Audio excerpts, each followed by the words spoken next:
Hello everyone. మా మామిడి తోటలోని 20 వరకు కొబ్బరి చెట్లు ఉన్నాయి. ఈ కొబ్బరి చెట్లకి కొబ్బరి గెలలు బరువు అవ్వడం వల్ల కిందన పడిపోయాయి. ఈ కొబ్బరికాయలన్నీ ఒలిచి మార్కెట్కి పంపిస్తున్నాము. చాలా మంది కొబ్బరికాయల్ని కత్తితో ఒలుస్తారు. ఎక్స్పీరియన్స్ ఎక్కువగా ఉన్న వాళ్ళు ఈ విధంగా పొలుగుతో ఒలుస్తారు. కిందన పడిన కొబ్బరికాయలన్నీ 200 వరకు ఉండొచ్చు. ఇవన్నీ ఒలిసి మేము మార్కెట్కి తీసుకెళ్తాము. మార్కెట్లో మనం కొబ్బరికాయ కొనాలంటే రూ. 25 నుంచి రూ. 35 వరకు ఉంటుంది. కానీ రైతుకి మాత్రం ఇచ్చేది రూ. 15 మాత్రమే. ఈ కొబ్బరికాయలు రైతు దగ్గర నుంచి కస్టమర్ చేతికి వెళ్ళేటప్పటికి 40-50% కాస్ట్ డిఫరెన్స్ ఉంటుంది. కష్టపడి పండించిన రైతుకి మాత్రం 60-50% మాత్రమే వస్తున్నాయి.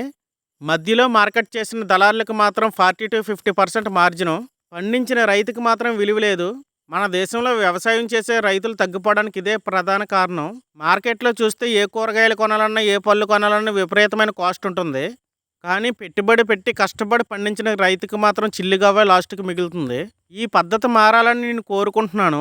మా ఏరియాలో చాలామంది రైతులు గిట్టుబాటు ధర లేక వ్యవసాయం చేయడం మానేసి టౌన్కి వెళ్ళిపోయి ఏదో అపార్ట్మెంట్లో పని చేసుకుంటూ బతుకుతున్నారు.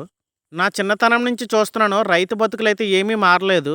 మధ్యలో మార్కెట్ చేసే దళారులు మాత్రం టౌన్లో ఒక్కొక్కరు 2 నుంచి 3 ఇల్లుల వరకు కట్టుకున్నారు.